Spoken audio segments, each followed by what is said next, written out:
大家好，我係 Wild 好少嘅影評，今日講下咧 Pacific Rim 悍戰太平洋啊！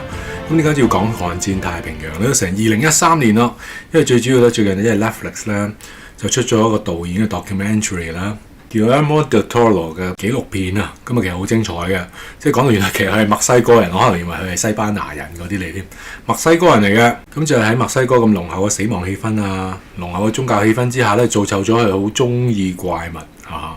愛上咗咧死亡嘅味啦、痛苦嘅味啦嚇，或者將細路仔嘅時候嘅夢魘咧拍翻出嚟，或者重新包裝咧推出市面。佢作品包含對死亡嘅恐懼啦，對 body horror 嗰個恐懼同埋敬畏啦，甚至有時近乎信仰咁樣嘅。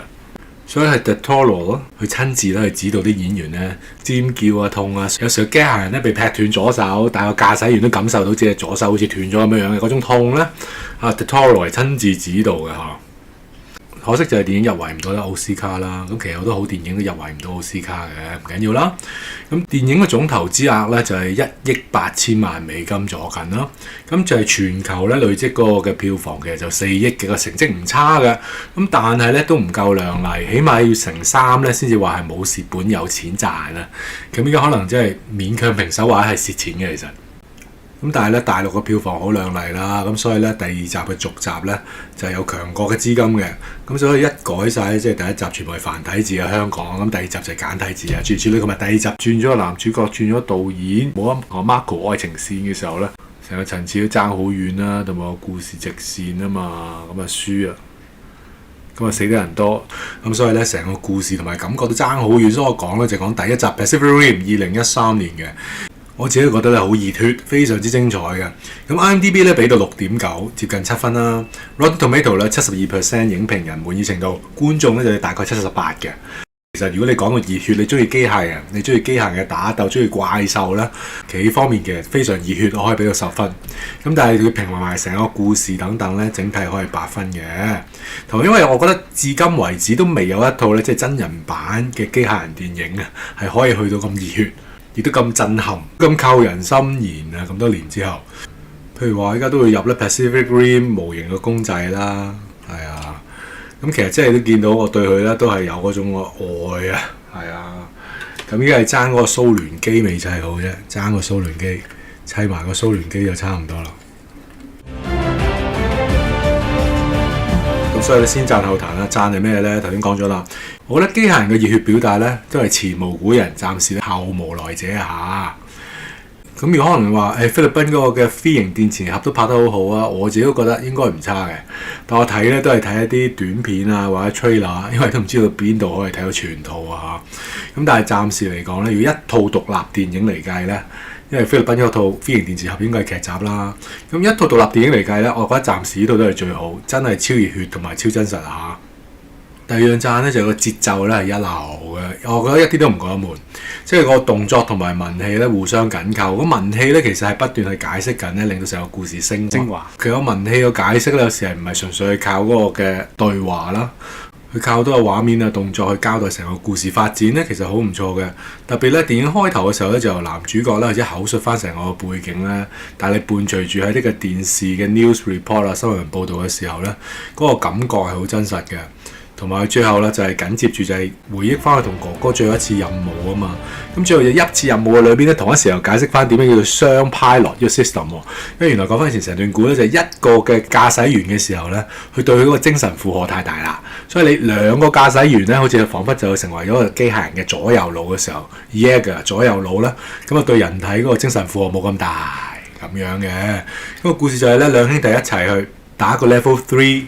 第3級別嘅怪物嘅時候咧，咁哥哥就慘遭不測啦，咁就唯有靠呢個細佬，即係男主角咧，佢就死頂埋落去嘅，咁啊一個人駕駛成個機體捱到去翻沙灘嗰度先解體。所以透過咧佢個好簡單嘅口述，然後咧再倒敍翻講翻佢同哥哥最後一役嘅時候咧，成個故事有背景咧好緊湊、好清楚噶啦，一目了然。同埋聽翻 del Toro 講翻咧，佢有好迷戀咧。科學怪人嘅對影響最深嘅一套漫畫同埋小說咧，就係科學怪人啊，就 Frankenstein。另一方面，其實佢都好迷戀咧伊藤潤二嗰啲嘅詭異啊同埋詭秘恐怖感嘅。咁有見及此咧，就算日本嘅鬼怪咧，佢都好中意嘅。而正正咧，日本咧有兩種嘅思想咧，我都係睇翻佢最近咧 Netflix 嗰個嘅紀錄片咧，我先知道啊，原來影響佢咁深。第一個咧就係 Wabi Sabi。Wabi Sabi 係咩意思咧？其實一個傳統嘅日本嘅美學啊，嗰個觀點就係咧，其實真正嘅美咧係一個唔完美嘅當中嘅嚇。人就係咁樣，人係會衰老，人係會死，就係你有限嘅人生裏邊咧，活得精彩嗰一下嘅燦爛先係最靚嘅。喺唔完美嘅裏邊，嗰個就係美啦。喺你有缺陷嘅裏邊，嗰個就係美。往往有時自然界就係咁樣咯。嚇，自然界會花開花落啦。嚇，自然界裏邊咧，我哋有衰老啦，無可避免啦。往往我哋有唔同人生嘅缺陷啦，就係往往呢啲咧就係日本所講嘅 Wabi Sabi。同一時間咧 Kintsugi 咧就係修復破爛嘅嘢。啊，呢個修復破爛嘅美學，其實我嘅人生就係破破爛爛嘅。所以嚴格嚟講咧 Pacific Rim 係充滿咗 Wabi Sabi 啦，同埋 Kintsugi 嘅。你啲機體破破爛爛嘅時候，咪 Wabi Sabi 咯。但係修復翻佢哋嘅時候咧，就係 Kintsugi。怪物本身啊，都係一個唔完美裏邊有美感啊嘛。呢個都係 Wabi Sabi。講翻導演，佢都講到我哋每個人都係 Kintsugi 啊。可能我哋細個裏邊都有我哋家庭嗰個傷痕啊，諸如此類。但係咧黐翻埋嘅時候咧，就成為今天成人嘅你啦，大個咗嘅你啦，堅強嘅你啦。我覺得佢用呢個向度，如果再睇翻 Pacific Rim 或者係導演其他嘅作品嘅時候，就好精彩喎。點解咁講咧？因為第一幕頭先講咗啦，即係哥哥死咗嘅時候，細佬自己一個人咧，雖然係精神上超負荷，都捱翻去沙灘咧，由沙灘嗰度個機體解體。咁嗰一幕其實就係一個破碎咯，咁啊 Wabi Sabi。喺一個破爛嘅裏邊、耗損嘅裏邊、死亡嘅裏邊，睇到佢嘅堅強，睇到佢嘅韌力。咁然後之後男主角咧自我放逐啦，唔再揸 Jaeger 機體咧，其實呢個都係一個破碎啊嚇 Wabi Sabi。而到最後我哋睇翻咧喺戲中前段咧，我哋再睇到啦，佢同哥哥駕駛嘅 Gypsy Danger 咧係再一次修復成功啦。咁呢個係第三代機體，第五代機體咧係個澳洲機體。OK， 係啦。咁呢個係中國機體咧，3隻手嘅。咁係都係屬於第三代，如果冇記錯嚇。咁所以其實係精彩㗎。你冇諗過一個熱血嘅機械人電影呢？其實佢會講到即係人嘅破碎啦，你再自己重建啦，重新振作。第三樣我覺得值得讚係咩呢？你會見到佢好得致敬位啊！我自己角度呢，起碼佢致敬咗《新世紀福音戰士》啦嚇。即係話你嗰個駕駛員嗰啲嘅裝甲咧係型嘅喎，同埋嗰個脊椎嗰個位咧，就係嗰個駕駛艙咧係要插入個機體入邊啊嘛。新世紀福音戰士嗰個駕駛艙係一條狀插喺頸後啦。佢今次咧 Gypsy Danger 咧就駕駛艙其實個頭啦，又係插喺個機體入邊啦。咁你要透過長長嘅隧道插入去嘅。咁以前有好多嘅機械人動畫都係咁樣嘅，即係你嗰啲駕駛員咧坐喺個駕駛艙嘅時候咧，然後一齊喺個長長嘅隧道先駛到個機體度嘅。當駕駛員坐喺個機體入邊嘅時候咧，又整裝待發啦，咁啊出動嘅時候，慢慢打開艙門啦，步出機艙呢啲咧，其實都有好多啲機械人動畫嘅影子嘅，都致敬咗。所以如果我哋中意咧，即係機械人漫畫動畫嘅時候，再睇個 Pacific Rim 咧，其實睇得好過癮嘅，好爽嘅。第四樣要讚咧就係熱血嘅打鬥啦，咁你同個怪物打鬥連場咧，嗰個管弦嘅音樂咧，其實都係精彩嘅。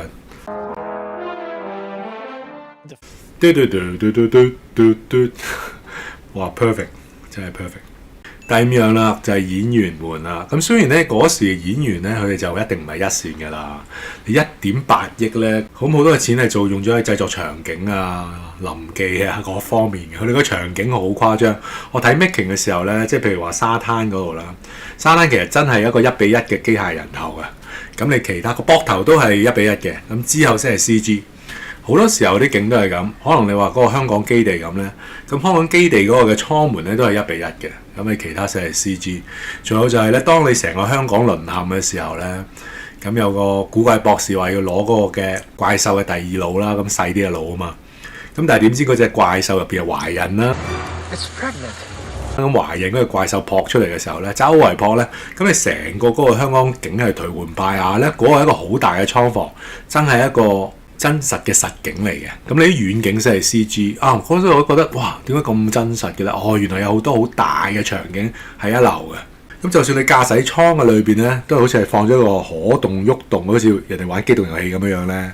導演都話好似玩機動遊戲咁樣㗎，會震啦，會突然間好似跳樓機咁樣跌一跌啦。咁嗰啲演員咧就喺嗰個駕駛艙上面啦，喺個升降機台咁樣咯。係啊，咁個升降機台又1比1咁樣整出嚟㗎嘛。咁呢啲都係精彩嘅。所以伴隨住呢咁抌本嘅實景復刻咧，即係唔好只係靠 CG 咧，咁呢種嘅 SFX 係精彩嘅。所以以至到咧用二線演員咧都唔係一個問題，同埋演員都演得好好啦。咁第一個不可不提嘅就係個日本妹啦，喺電影裏邊就叫 Mako， 佢真名都叫 Rinko Kikuchi 啊，80年代出世噶啦，依家都40歲啦。咁佢個造型咧好明顯就係致敬翻咧，即係《攻殼機動隊》嗰個草薙素子啦。嗰時候第一個印象，我覺得有少少包包面，唔係咁吸引，唔係咁靚嘅。哇！點知佢着背心咧，即係用木棒咧同阿男主角對打練武嗰下咧，哇！咁啊精彩，即刻跪低咯，都好正，真係正。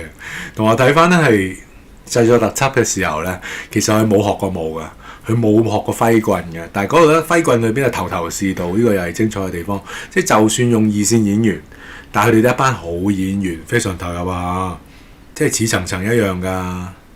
咁 Idris Elba 啦，佢不嬲係似個軍佬啦。咁佢裏邊都演得好型嘅。男主角捉住佢，唔好掂喎，第一樣唔好掂喎。Don't you ever touch me again。型又或者聽唔聽到我講乜？你唔聽我 send 翻你去地盤度。咁啊，男主角點一點頭，聽唔到。Yes sir。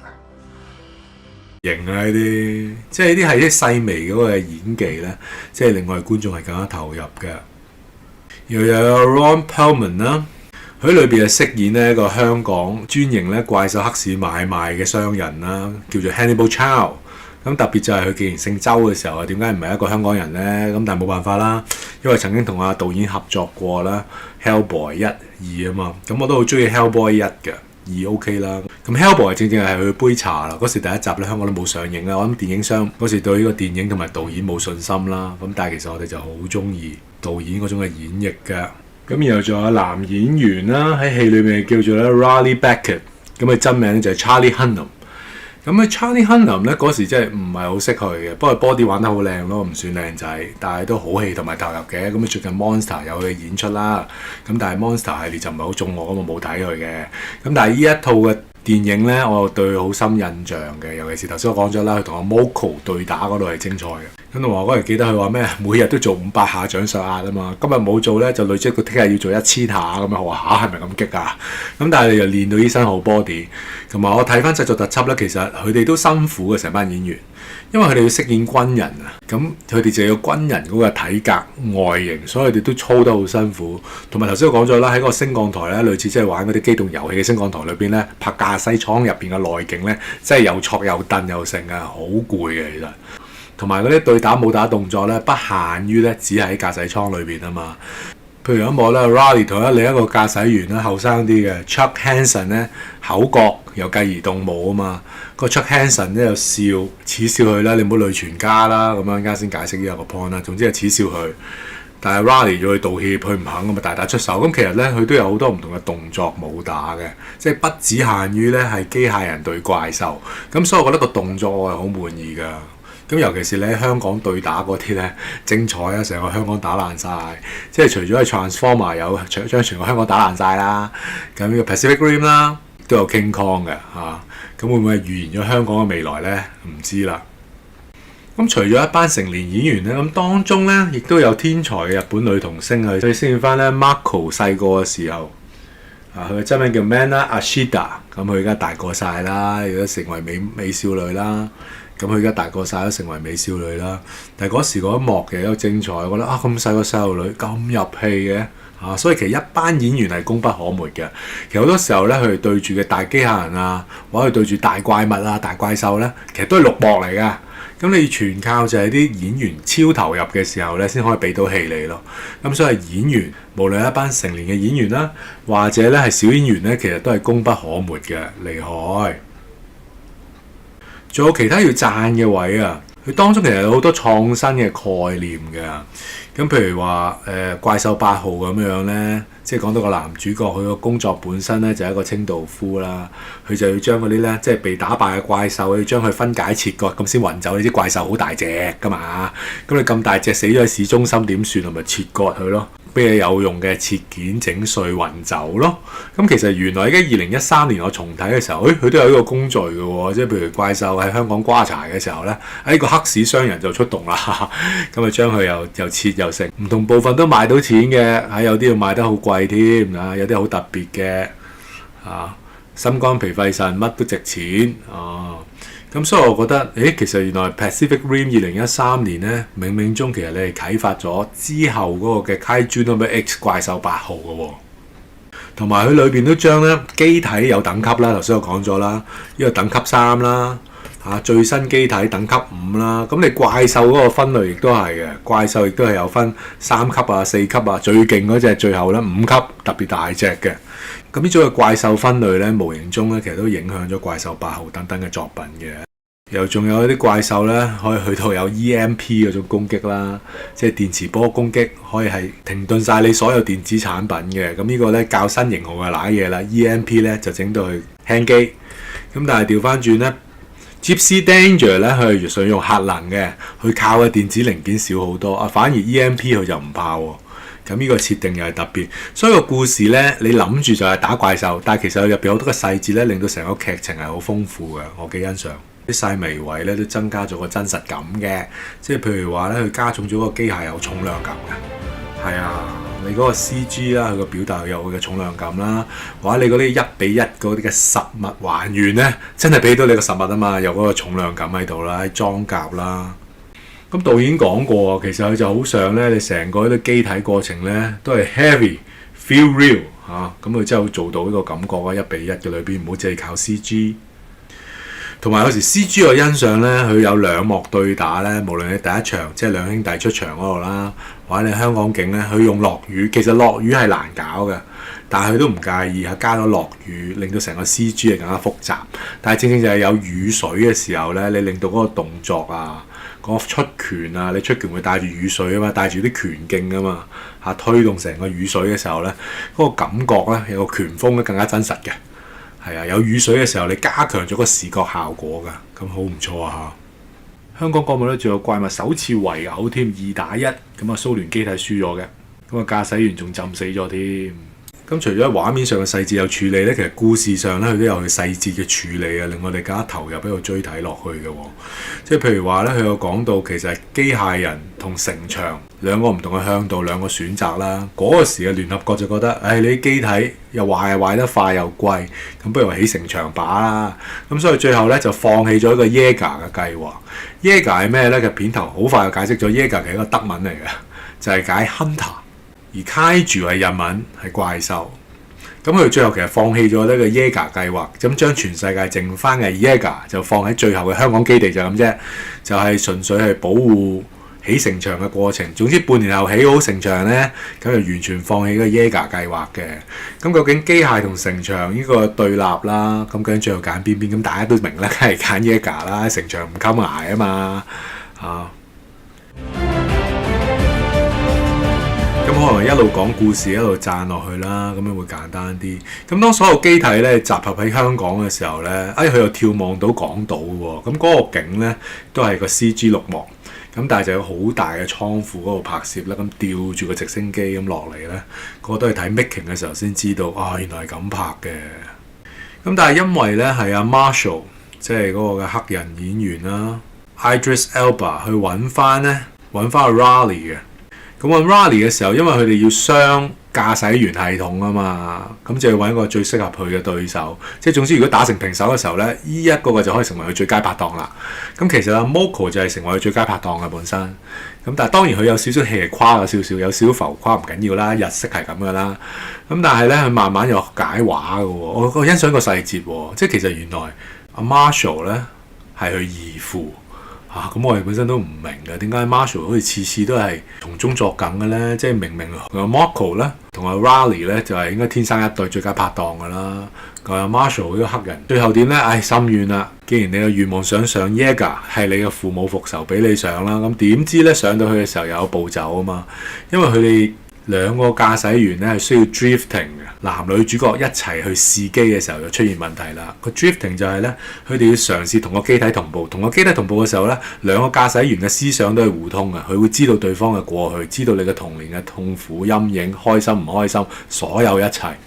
咁但係呢個過程裏邊咧，因為 Marco 咧係第一次坐呢個機體嘅時候，第一次咁樣真軍實戰咧，咁佢嘅思想突然間放空咗，不受控制，咁佢停留翻去以前細路仔嘅時候咧，俾個大 Kaiju 蟹嚟嘅成隻，俾佢追嘅時候好驚好驚，去到後巷嘅時候啊，仲追到你啊咁樣，咁我諗住開炮開電磁炮，但係嗰時係基地裏邊嘅啫嘛，話爭啲就係大家冚包散一鑊熟嘅，咁當然有人幫佢掹線掹咗個總電掣，咁啊冇事啦，咁但係嗰一刻咧就令到Marco 同埋男主角咧成為眾矢之的啦！呢班人都未出動打怪獸，點去打自己人咁樣？所以咧就大家都係落去。但係嗰一幕精彩就係男主角咧係保護佢啦，因為始終佢都明白，哇！你第一次上機體有呢個 drifting 係唔容易嘅，精神壓力係好大嘅，同埋佢又死咗哥哥，佢又知道女主角其實都死咗屋企人。所以絕對咧，其實係可以惺惺相惜嘅。咁呢啲係故事嘅細節位咧，即係令到你睇得更加肉緊㗎嚇。即係由開頭啦 ，Marco 咧係好厭惡個男主角嘅嚇，覺得佢扮晒嘢，懶係型，明明可以第一下收服人，你點都要等到第3、第4部先收服人嚇。咁但係最後不打不相識啦。頭先我講咗木棍對決嗰時候咧，哇！我已經真係跪低，我都好中意 Marco 啦嗰一下。咁最後男主角保護佢咧，為佢爭取啦。咁最後大家一齊真係可以打贏怪獸啦，一而再再而三，佢哋一波一波嘅攻擊，佢哋一次過抵禦晒。本身咧，佢哋就俾你打入冷宮嘅，因為佢啱啱先步走完，就唔放心俾佢哋兩個再上戰場㗎，就只係俾個應該暴風赤紅大陸機上場，亦都俾咧俄國機上場，而同一時間澳洲機體 stand by 嘅。咁但係點知咧，好快咧，俄國機體雖然係第一代，但係咧佢戰鬥力都驚人嘅，冇輸過，點解一出場就輸鬼晒啦？因為第二次嘅怪獸偷襲啊，兩隻怪獸2打1咁樣樣，先搞掂咗咧暴風赤紅，之後就搞掂俄國機體，剩翻咧佢又中咗 EMP 喎。嗰時候我諗緊大鑊啦，你剩翻一隻機，你點樣對兩隻怪獸咧？咁最後嘅不負所望嘅贏咗啦。咁然後咧，最後解決方法咧，其實諗住抌一個核彈。抌去邊咧？其實咧，佢哋又話呢啲外星怪獸咧，唔係外星嚟嘅，竟然喺深海度嚟。佢哋喺深海個 portal 咧，佢哋開咗一個傳送門喺深海嘅海底嗰度傳送啲怪獸上嚟。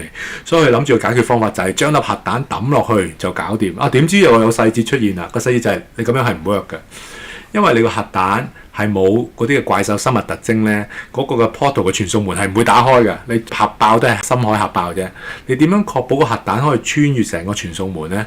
你就要有怪獸基因咁所以最後精彩就係咧，澳洲機體犧牲自己，以至到 Gypsy Danger 可以繼續任務，係吉住隻 Level 5嘅等級5怪獸咧，一齊衝落個傳送門，諗住一齊死㗎啦！就係因為佢吉住嗰隻怪獸啊嘛，有怪獸 DNA， 咁就可以成功穿過個傳送門，而佢自己根本就係一個活核彈，去靠核能運作㗎嘛。咁佢嗰個反應爐咧，個反應堆咧就成為核彈啦，自爆就得啦。咁成功穿越咗個傳送門嘅時候咧，啟動自爆程序，咁啊完成咗使命啦，就炸到一個冚包散，就咁完嘅。